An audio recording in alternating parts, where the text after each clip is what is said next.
Bonjour à tous, dans cette vidéo on va corriger ensemble un exercice d'électromagnétisme qui s'appelle onde cylindrique. Donc on nous dit qu'à partir d'un fil source d'axe Z, on émet une onde dans le vide.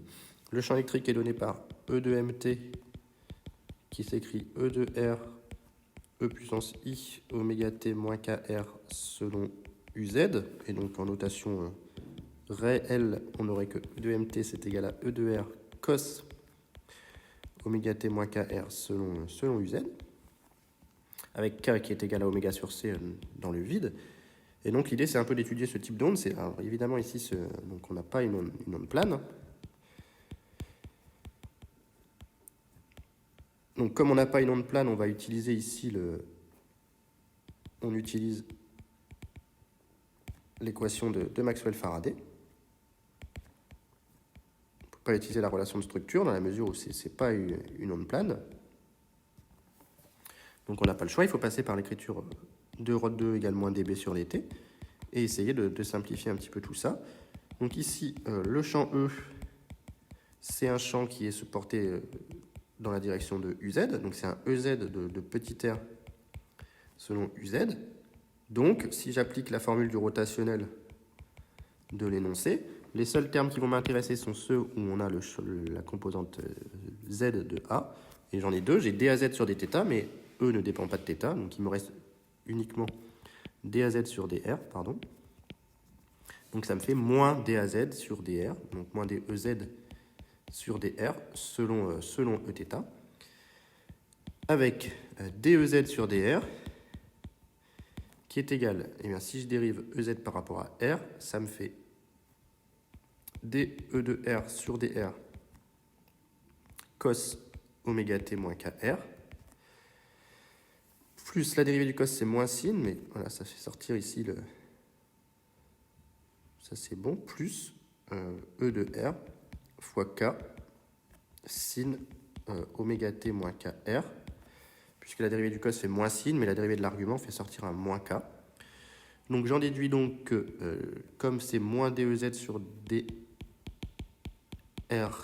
Eθ qui est égal à moins dB sur dt, j'en déduis que dB sur dt, j'enlève les moins, est égal à DER sur dr cos oméga t moins kr plus KE de R sinus oméga t moins kr, le tout porté par le vecteur Eθ.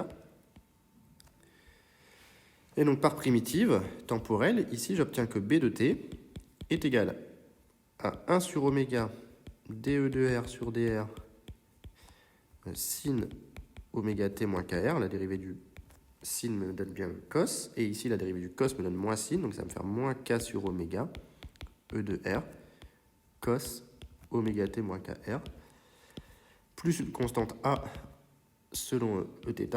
En fait, une constante A ici, c'est une fonction de R, hein, dans la mesure où j'ai primitivé partiellement par rapport au temps. Et donc, on admet, comme d'habitude, qu'il n'y a pas de champ B permanent, ici.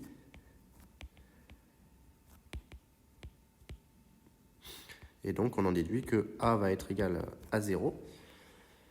Et donc, on aboutit finalement à B de t, qui est égal avec K sur oméga qui est égal à 1 sur C. Il va nous rester 1 sur oméga dE de R sur dr sinus oméga t moins kr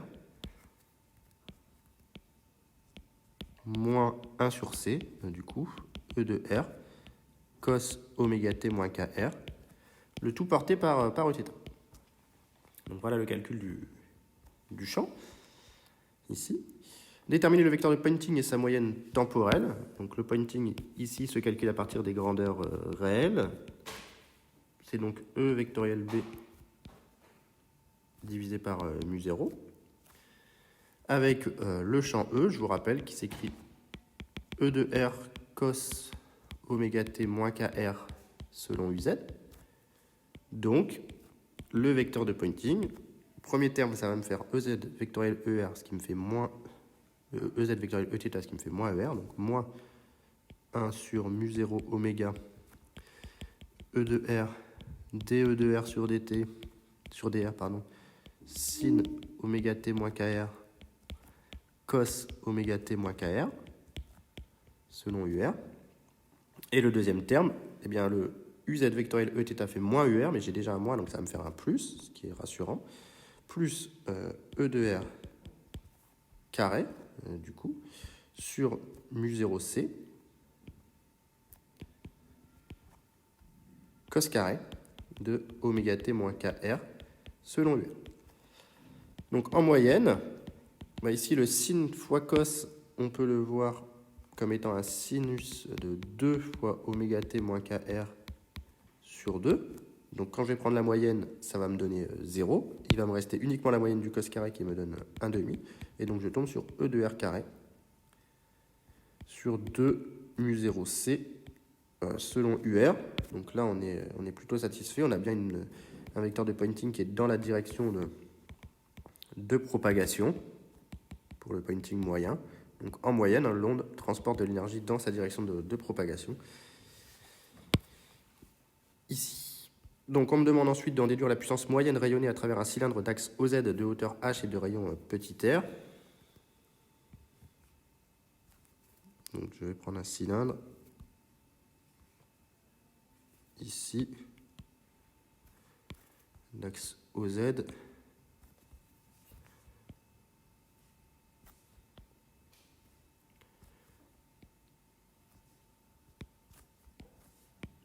Donc de hauteur petit h et de rayon petit r. Donc le Poynting, évidemment, la puissance n'est rayonnée que à travers les parois latérales.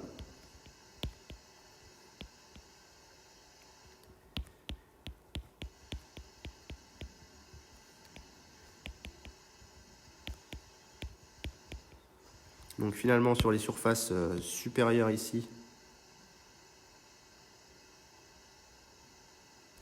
et inférieure ici, le Poynting va être orthogonal au ds, au vu de ce qu'on vient de faire. Alors je décale un petit peu mes ds pour que ce soit plus visible. Et donc il reste uniquement la puissance latérale, donc la puissance moyenne, que l'on note P. Eh bien, c'est égal à l'intégrale du Poynting évalué en petit r, du coup, produit scalaire ds lat, au niveau d'un point de la surface latérale. Et donc ça, le ds lat, c'est un ds à r constant, donc c'est tout simplement ici, on va avoir que c'est un r dr, r dθ dz, pardon, donc ça fait l'intégrale sur la surface latérale de E de R au carré sur 2 mu0c fois R dθ dz. Et comme le champ, comme on intègre selon θ et z, eh bien on peut sortir tout ça de l'intégrale. L'intégrale, ça va me faire 2πh ici comme valeur. Le 2 va venir se simplifier, donc je vais récupérer E de R au carré divisé par mu0c fois R pi h comme valeur de la puissance moyenne.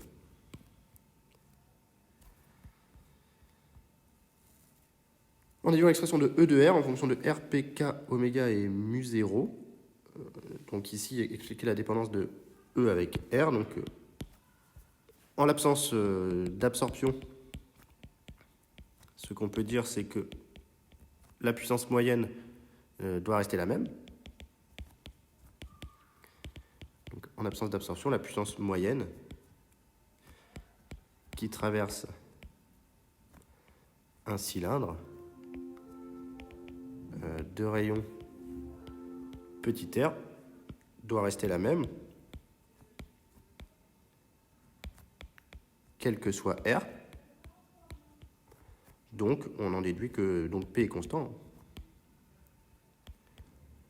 Et tout simplement, on peut déduire de ça l'expression de l'amplitude du champ, qui est donc que E de R est égal à la racine carrée de mu0 Cp sur pi h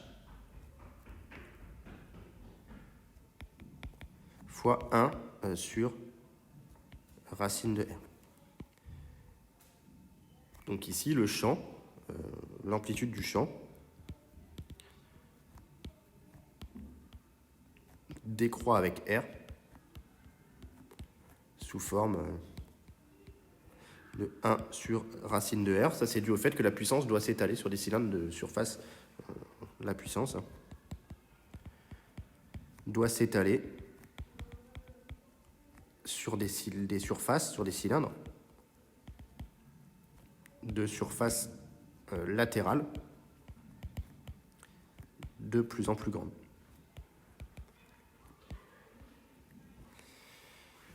Donc on avait obtenu pour l'onde sphérique, j'ai fait un corrigé vidéo d'un exercice sur une onde sphérique. Pour une onde sphérique, on avait obtenu que le champ il s'était divisé par R, l'amplitude était divisée par R, ici elle est divisée par racine de R pour une onde cylindrique, donc voilà, c'est un résultat intéressant. Pour l'onde cylindrique, elle est divisée par racine de R, pour l'onde sphérique, elle est divisée par R, et pour l'onde plane, elle est constante puisqu'on s'étale sur des surfaces de même taille au fur et à mesure de la propagation. Donc voilà pour cet exercice assez original, donc j'espère que la correction vous a plu. C'est important de savoir appliquer aussi l'équation de Maxwell-Faraday, pas de savoir faire que des relations de structure, il faut aussi savoir repasser par les équations de Maxwell quand c'est nécessaire. Donc là, ça s'y prêtait bien, donc voilà, j'espère que la correction vous aide, et s'il y a des questions, mettez-les en commentaire.